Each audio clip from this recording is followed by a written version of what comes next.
Hey folks, welcome back to Dark Souls 2, Scholar of the First Sin. We're here in the Dragon Aerie, making our way up to that big old castle over there. And I want to point out right up from the top, Dragon Aerie is essentially optional. There is, up here, a old zip line.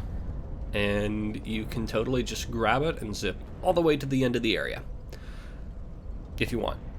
Totally optional. I'm, of course, going to go the whole way through.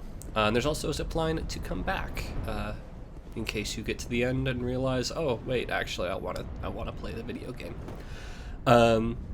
Also worth noting that there are a couple items around here that specifically you can't get back after acquiring. And that is because you now have the Aged Feather. Now that you have the Aged Feather, you can just warp back to your last bonfire and not lose any souls. And so the area design here kind of takes that into account. Still kind of a pain because it does respawn the enemies.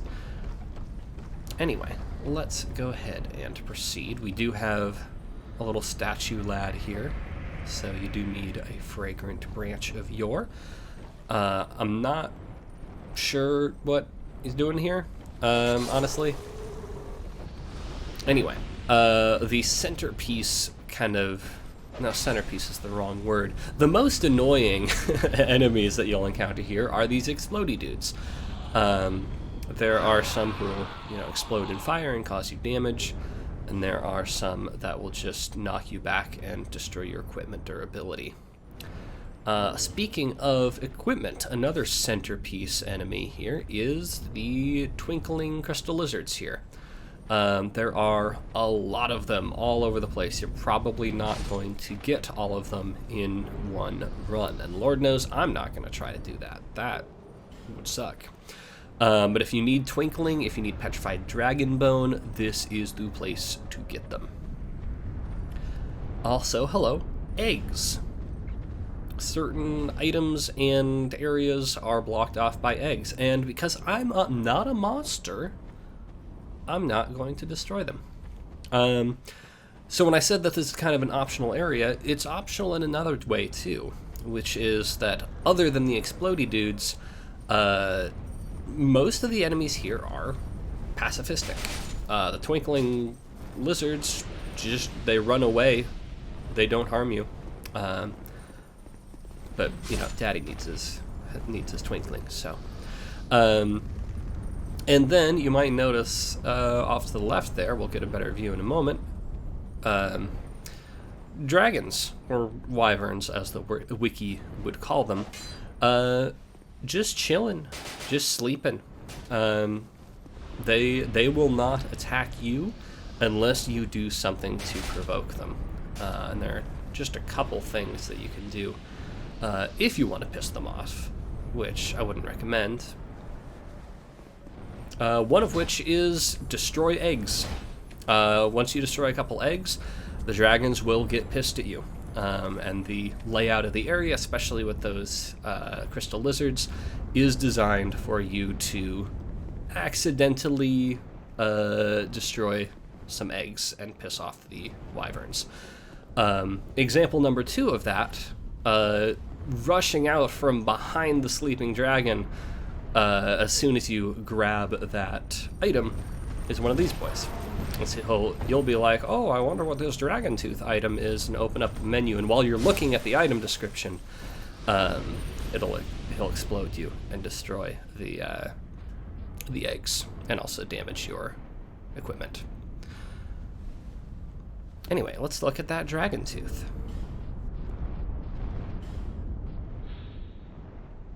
A giant dragon tooth used as a great hammer. As solid as a boulder, this tooth is said to be taken from a dragon, but the truth of that claim is unclear. What is certain is that it bears some mystical power, and its wielder gains resistance to magic and fire. So the Dragon Tooth was a weapon in Dark Souls 1. It was wielded by the iconic Havel the Rock, I'm kind of surprised that the item description doesn't allude to Havel at all. But basically, it's a big, heavy hammer that hits things real hard, and it's super heavy. Anyway, playing a little bit carefully around the wyvern here, because one of the other things you can do to piss it off is attack it. If you don't attack it and you don't attack the eggs, it will just stay asleep. Really quite polite like that. And of course, the layout of the area is designed such that you are encouraged to attack from various vantage points, or even accidentally attack it, and any other such dragons that you might encounter. I'm probably just gonna call it a dragon. But the boss was called a guardian dragon. I don't care if it's a wyvern or what.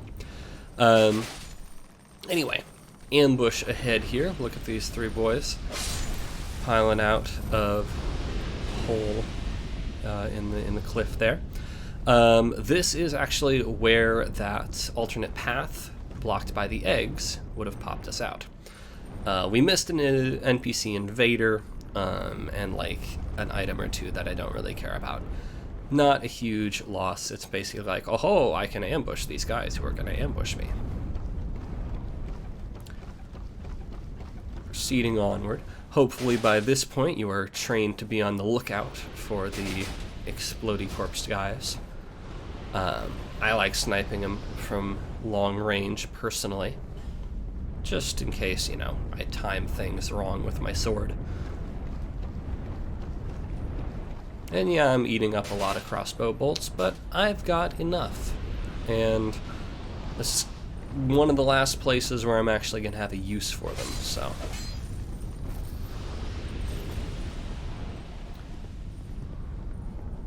So the general design of the Dragon Aerie is basically kind of these suspension bridges moving between larger platforms. Each larger platform will generally have a couple crystal lizards and a guardian dragon type creature on it. Pretty straightforward. Basically, this is the area, I mentioned it earlier, this is the area where they just throw a ton of upgrade materials at you. So if you've been maybe cycling through a bunch of weapons like I have, or you just haven't hit many crystal lizards so far, yeah, this is the place. Also, there's like a priestess there. I don't know what's up with that. Only enemy of their kind here. Don't think they have any special drops or anything to explain why they are here, but they sure are here. Anyway, here's our second guardian dragon. You can get a good look at how its wings are damaged there, just like the one we fought in the cage. And I'm just checking for one, where the lizards are, and two, where any sneaky explodies might be. Now this lizard, this is interesting, just chills out, just hanging out next to the dragon. And I'm pretty sure it's bait. It's meant to be like, you want to attack me, bud? If you attack me, you attack the guardian dragon. So I'm gonna leave him alone and attack other folks instead. I did have a little bit of like, 2007 era gamer. Oh, what if I'm really the bad guy when I was killing these crystal lizards? But I want those materials. Also worth noting, generally the area is designed such that if you walk towards a crystal lizard at a normal angle here, like the default angle, it will run off the cliff usually. So it's worth taking that into account and kind of angling yourself differently. Finding a different angle of approach so that it'll run into a wall and you can actually catch it. Yeah, and that one's still just chilling. Anyway, another kind of sneaky side path here. Follow this and you'll have a good drop-off point to maybe do a plunging attack on a guardian dragon if you so desire. There are also some explodey boys that I'm trying to find my... Yeah, there we go. And totally miss. I could probably just crossbow him. Yeah. There's actually one more, but I'd have to drop down to get it. But yeah, if you want to sneak attack the dragon, go for it. You can do that right here. I, of course, am not going to. And we'll get another approach there. And yeah, that lizard's just chilling.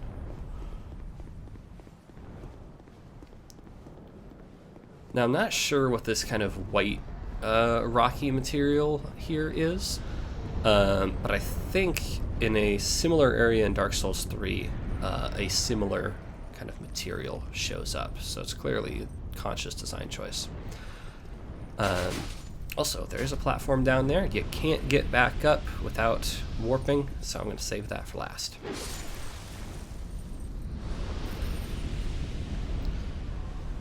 And here we are. We're back down at the bottom. Like I said, there's another explodey boy. There we go.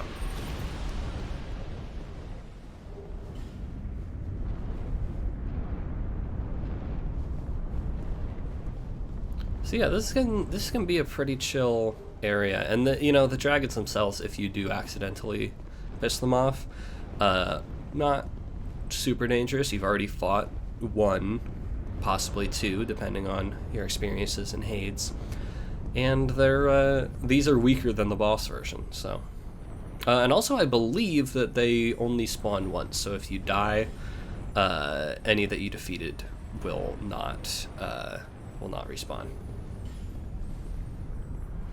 But this place can be pretty darn chill. I will also note that if you destroy a certain number of eggs, a kind of time limit gets placed. Because, as you'll see, and I think just a little bit here, yes, we're reaching the end. There's one last suspension bridge up to the final location, up to the shrine that we are aiming towards. If you break enough eggs, the dragons will light that on fire after a certain amount of time. And if you destroy even more eggs, they'll do it sooner. So, since I've reached the end, I am going to return back to that cliff that I need to drop off to get a couple items. And then I'm going to make use of those zip lines to quickly get back to the end.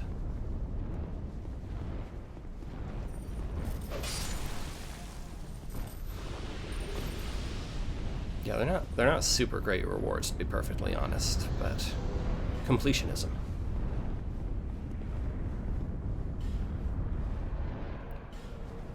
So, yep, just an aged feather.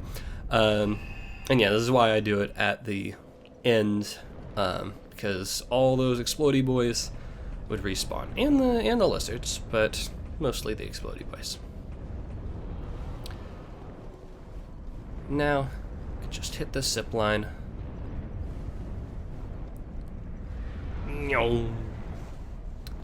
Look down. There's an item. Oh. Take some devious zip lining to get to that item. Which, of course, I'm going to do. Kind of wanted to do one test run to make sure that I remembered the timing.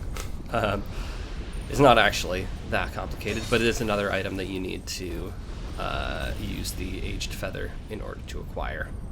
So yeah, no way off of that. So let's head back, give it one more shot, and the timing actually, like you die if you fail, but it's a pretty simple cue. You grab it, you zip line it, and you press the button to drop off just as you cross this bridge. And it'll feel a little bit scary, but you'll make it basically every time.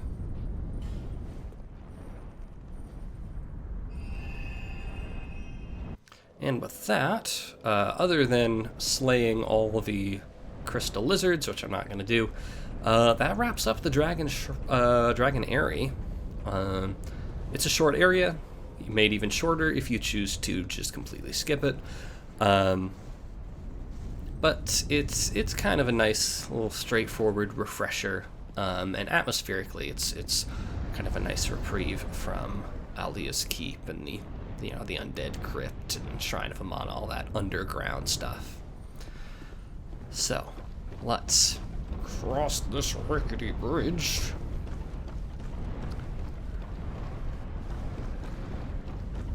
Again, if you pissed off the dragons, they might just light it on fire while you're on here. So, wouldn't recommend.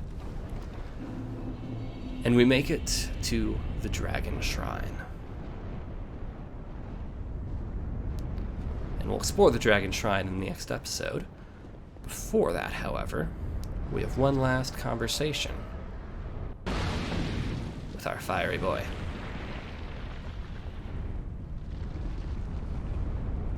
He's very small today. He had to fit in this room. Don't bring it up. He's awkward about it. Young Hollow, how would I falter with this dreadfully twisted world?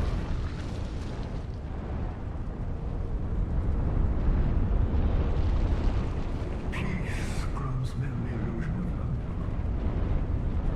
Shackle by fools who stay young, unaware of his ground until a curse touches the flesh. We are bound by this yoke, as true as dissolved and torn.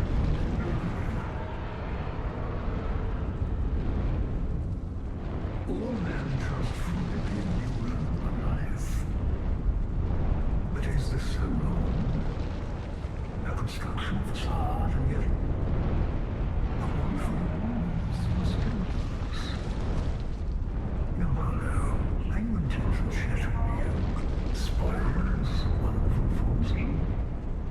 He knows that the Age of Fire is nonsense, an illusion, a false hope, and he wants to make sure we know it. Does the fact that it's a lie change our answer? I am old. I sought to shed the yoke of fate, but failed. Now, I only need an answer. Seek the truth.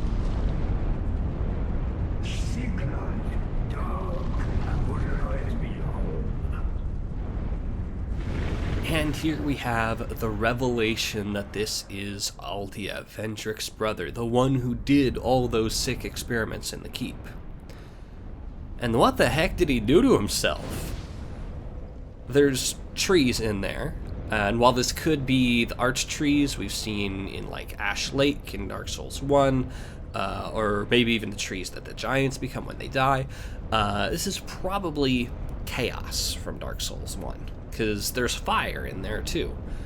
He likely investigated the first flame, perhaps tried to recreate it unsuccessfully like the Witches of Izalith did long ago. And I suppose that it goes without saying that in studying fire and Gwyn, he studied the first sin, became a scholar of it, one might say. The most interesting line here is that final one: light, dark, and what lies beyond. Since Dark Souls 1, we've been taught to think in a binary. There's fire, and there's dark. But Aldea here implies something beyond either. And this is the absolutely crucial part of his character that I argue makes Scholar such an interesting follow-up to the original Dark Souls. We'll explore more of this at the very end of the game, but I'll say a few words now. He asks that we follow in his footsteps, to seek the throne, yes, but also to go beyond the throne, beyond light and dark, to something new. Aldea doesn't want an eternal Age of Fire. He doesn't want a resplendent illusion, nor does he wish to usher in an Age of Dark. He's trying to find something else entirely. Think back to the first time we spoke to Aldea. He told us that there are but two paths: inherit the order of this world, or destroy it. At the time, one might be forgiven for thinking that the order of the world was fire, and to destroy it, dark. But now we see this quote in a different light. The order is the cycle of light and dark, the constant back and forth that limits us to only two visions of the world. And this is why he refers to it as the yoke of fate. A yoke is a frame that contains and helps control draft animals like horses or oxen. This yoke doesn't just contain us, though it does do that, it also uses us to propel itself forward. The existence of this order is self-perpetuating as long as people are caught within it. I have a lot of thoughts and feelings about this, but we're going to have to address that at a later date. For now, thank you for watching, and I'll see y'all next time.